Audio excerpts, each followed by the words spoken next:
सल्लल्लाहु ताला अलैहि वसल्लम से रब इरशाद फरमाता है, या अय्युहल मुज़्ज़म्मिल, ऐ झुरमुट मारने वाले।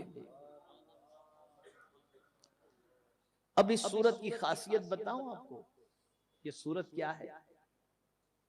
हजरत उबई इब्ने काब रदी अल्लाह ताला अन्हु फरमाते हैं कि रसूलुल्लाह सल्लल्लाहु ताला अलैहि वसल्लम ने इरशाद फरमाया कि जो शख्स सूरह मुज़्ज़म्मिल की तिलावत करे, अल्लाह अज़्ज़ व जल दुनिया और आखिरत की तंगी से उसे नजात अता फरमा देता है। ये है वो सूरत। और कितनी देर लगती है इसे पढ़ने में? 5 मिनट भी नहीं लगता। दुनिया की तंगी भी इससे दूर हो जाती है और आखिरत की तंगी भी दूर हो जाती है।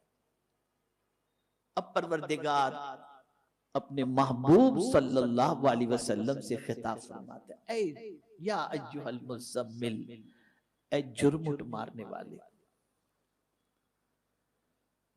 इस आयत करीमा का शान नुज़ूल ये है कि जब रसूल गिरामी वकार सल्लल्लाहु अलैहि वसल्लम पर वही नाजिल होती तो आकाए करीम सल्लल्लाहु अलैहि वसल्लम चादर लपेट करके बैठ जाते।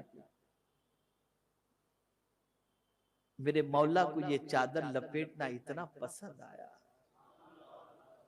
कि दिगर नबियों को तो नाम लेकर के पुकारा और अपने महबूब को उसकी अदा से पुकारा और फरमाया, ए जुर्मुट मारने वाले, ए चादर ओढ़ने वाले। आप अंदाजा तो लगाइए कितना प्यार है इस आयत करीमा में।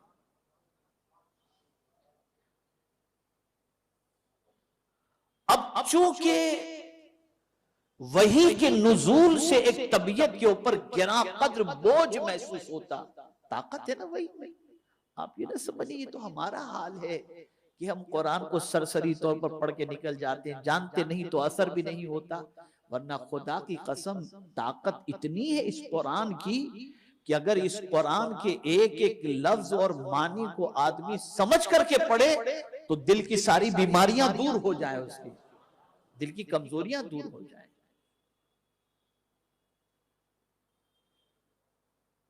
बहुत ताकतवर चीज का नाम कुरान है और जो शख्स कुरान की तिलावत कसरत से करता होगा अल्लाह ताला उसको बेखौफ भी कर देता है और ताकतवर बना देता है। वही का नुज़ूल होता तो पैगंबर रहमत सल्लल्लाहु अलैहि वसल्लम पर उसकी ताकत का असर होता। तो मेरे मौला ने फरमाया, ए झुरमुट मारने वाले, ए चादर ओढ़ने वाले, कुमिल लैल, रात में कयाम फरमा। कयाम का हुक्म दिया गया। ये रूहानी जिंदगी का सफर है। यहां से ये बात समझ में आई कि जहां दाढ़ी रखना नबी की सुन्नत है, अम्मामा शरीफ पहनना नबी की सुन्नत है, वैसे ही रात में उठ करके कयाम करना भी मेरे नबी की सुन्नत है मुबारक। और इस कयाम से मुराद इशा वाली नमाज की बात नहीं है, ये नफिल नमाज की बात है। कुमिल लैल, ऐ मेरे महबूब सल्लल्लाहु अलैहि वसल्लम रात में कयाम फरमा। तो पैगंबर रहमत सल्लल्लाहु अलैहि वसल्लम रात में कयाम फरमाने लगे। इतना तवील कयाम मेरे आका सल्लल्लाहु अलैहि वसल्लम का होता कि अल्लाह अज़्ज़ व जल्ल ने फिर तसल्ली दी, ताहा मा अंज़लना अलैकल कुरआन लितश्क़ा, मेरे महबूब हमने कुरान तुम पर इसलिए नाजिल नहीं किया कि तुम मशक्कत में पड़ जाओ, तुम मशक्कत में पड़ जाओ इसलिए नाजिल नहीं किया। आपको और हमको कोई और तसल्ली देता है, लेकिन या रसूल अल्लाह आपकी अजमतों पर कुर्बान के आपको आपका मौला तसल्ली दे रहा है, आपका मौला तसल्ली दे रहा है। मा अंज़लना अलैकल कुरआन लितश्क़ा। अब कुमिल लैल कहा गया, रात के लिए रात को खड़े हो जाओ, कयाम करो रात में। लेकिन फिर इख्तियार दिया गया अपने महबूब को कि मेरे महबूब सल्लल्लाहु अलैहि वसल्लम ये पूरी रात कयाम की जरूरत नहीं है, सिवा कुछ रात के। यानी आप एक काम करें कि थोड़ा सा कयाम भी कर ले, रात के हिस्से में से पूरी रात इल्ला के जरिए इस्तिस्ना किया गया, कुमिल लैल इल्ला कलीला, थोड़ी सी रात।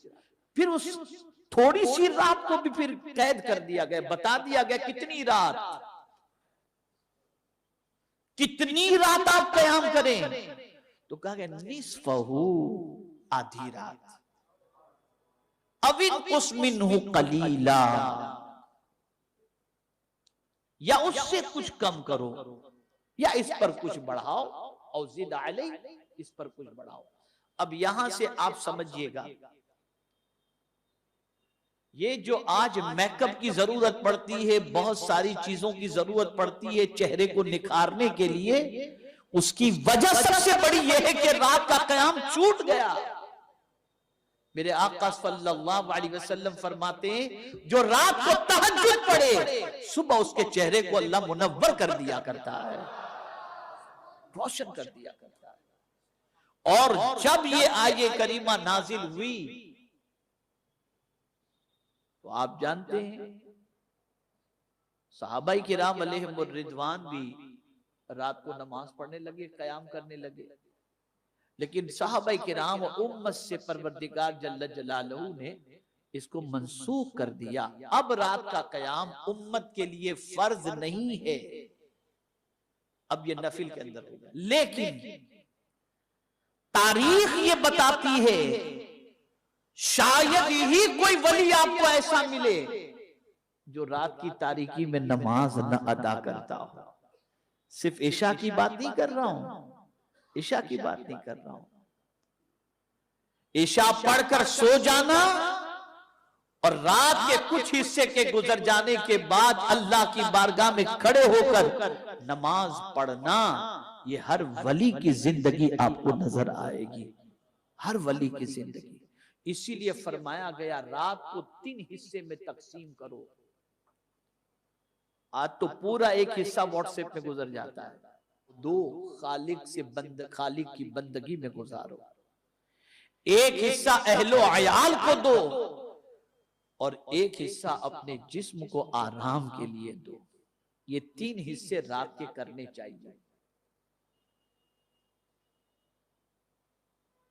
हुजूर मुजाहिद मिल्लत रहमतुल्लाह ताला अलैह, पासबान मिल्लत अल्लामा निजामी साहब रहमतुल्लाह ताला अलैह को बुखारी शरीफ जो पढ़ाते थे, कौन से वक्त पढ़ाते थे? तहज्जुद के वक्त पढ़ाया करते थे, ताकि शागिर्द भी तहज्जुद के लिए बेदार हो और उस्ताद तहज्जुद के वक्त उनको बुखारी शरीफ का दर्स दिया करे।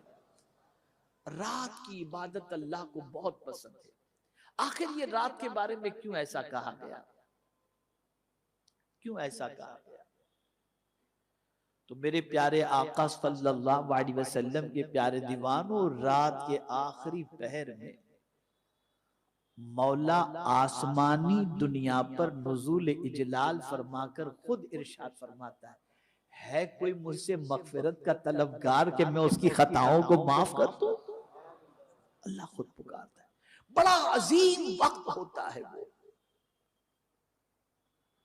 देखिए मैं एक चीज आपको बताऊं, उस वक्त के बारे में जो रात का आखिरी वक्त होता है ना, सुबह सादिक से पहले का जो वक्त होता है, उस वक्त की खासियत बताऊं। आदमी को रात भर नींद नहीं आएगी, लेकिन ये जब वक्त आता है ना तो झपकियां शुरू कर देता है, फिर नींद आनी शुरू हो जाती है। इसी वक्त में नींद आनी शुरू होती है। इस वक्त में बड़ी अजीम ताकत है। औलिया किराम इस वक्त में क्या करते हैं? तो कुरान कहता है वल मुस्तगफिरीन बिल असहार, कि वो सहरी के वक्त अल्लाह की बारगाह में मगफिरत की दुआ किया करते हैं। यानी उस वक्त को बड़ा कीमती समझो। वो दुआ की कबूलियत का वक्त है, वो अल्लाह को मनाने का वक्त है, वो अल्लाह को राजी करने का वक्त है, वो अल्लाह की बारगाह से खुशनुदी हासिल और नजात का परवाना हासिल करने का वक्त है। तो आकाए करीम सल्लल्लाहु ताला अलैहि वसल्लम रात को बेदार होते और रसूल आजम सल्लल्लाहु अलैहि वसल्लम नमाज अदा फरमाते। अब कितना लंबा कयाम होता जानते हैं आप? कितनी देर खड़े रहते थे और पहली रकात में क्या पढ़ते थे? अल्लाह। सहाबा किराम अलैहिमुर रिदवान फरमाते हैं कि आकाए करीम सल्लल्लाहु अलैहि वसल्लम तहज्जुद के वक्त जब बेदार होते और नमाज तहज्जुद अदा फरमाते तो पहली रकात के अंदर पूरी सूरह बकरा, सूरह आले इमरान ये पढ़ लिया करते थे। सूरह निसा, सूरह मायदा, ये रकातों के अंदर तिलावत किया करते थे हुजूर सल्लल्लाहु अलैहि वसल्लम। और ये भी साबित है पैगंबर रहमत सल्लल्लाहु अलैहि वसल्लम से कि कभी एक आयत की भी तिलावत कर लिया करते थे। 12 रकातें सरकार सल्लल्लाहु अलैहि वसल्लम रात को पढ़ा करते थे तहज्जुद। आज मुसलमान जो तबाह हो रहा है वो रात को हलाक करने की वजह से, रात को गुनाहों में गुजारने की वजह से, और इसी वजह से उसके अंदर कमजोरी भी है और ताकत और तवानाई भी नहीं। रात का एहतसाब करो, रात बहुत अजीम है, इसमें अल्लाह की बारगाह में उठ करके बंदगी किया करो। मैंने जिंदगी में बहुत सफर किए और जिंदगी के अंदर बहुत सारे औकात और रातें और दिन मैंने गुजारे, लेकिन वल्लाहिल अज़ीम अब की मर्तबा जो मदीने मुनव्वरा और मक्के मुकर्रमा में रातें गुजरी हैं, मैं आपको बता नहीं सकता। उस करीम का खुसूसी करम ये होता कि अल्हम्दुलिल्लाह रोजाना तहज्जुद की हरम शरीफ की अजान से पहले रियाजुल जन्नह में हाजिरी हुआ करती थी, सिवाय 2-3 रातों के, अल्हम्दुलिल्लाह। और फिर मवाजी अक़दस पर हाजिरी होती। इसकी लज्जत में जिंदगी भर नहीं भूल सकता। 12 बजे हम सो जाते थे और कुदरत का करना ऐसा कि नींद भी आ जाती थी, अल्हम्दुलिल्लाह। मेरे प्यारे आका सल्लल्लाहु तआला अलैहि वसल्लम के प्यारे दीवानों, ये रात के हवाले से मैंने थोड़ा सा सरकार सल्लल्लाहु अलैहि वसल्लम की जिंदगी का एक गोशा आपके सामने रखा। अब आप सुनिए, रूहानी जिंदगी किसको कहते हैं? आकाए करीम सल्लल्लाहु अलैहि वसल्लम से सच्चा कौन हो सकता है? सच्चाई खुद हुजूर पर नाज करती है।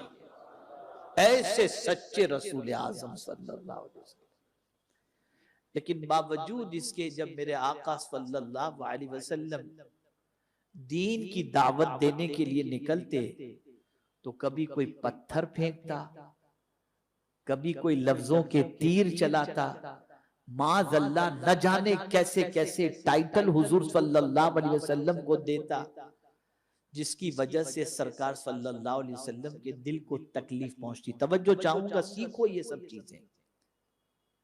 आप सच्चे हैं, आप पर किसी ने कोई बहतान लगा दिया, इल्जाम लगा दिया, आपने कोई जुर्म नहीं किया और आपके सिलसिले में वो इल्जाम आपके ऊपर डाल दिया गया, तो आपका दिल दुखेगा ना। तो आज अगर हमारा दिल दुखता है तो हमारे पास रूहानी जिंदगी नहीं होती। यहां दिल दुखा, गाली, बद्दुआ, बुरा भला शुरू।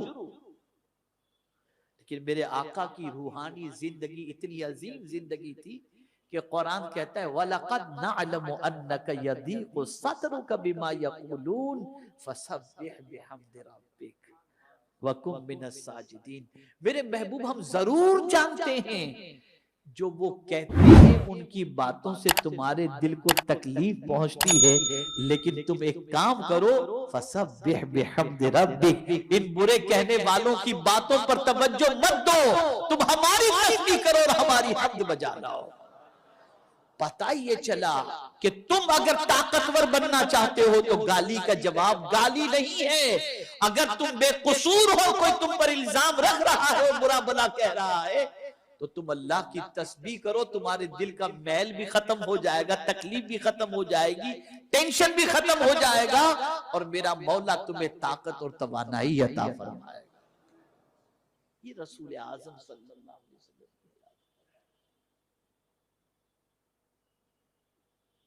मेरे प्यारे आका सल्लल्लाहु अलैहि वसल्लम के प्यारे दीवानों, इस तरह से और एक पहलू देखिए सरकार सल्लल्लाहु अलैहि वसल्लम की रूहानी जिंदगी का।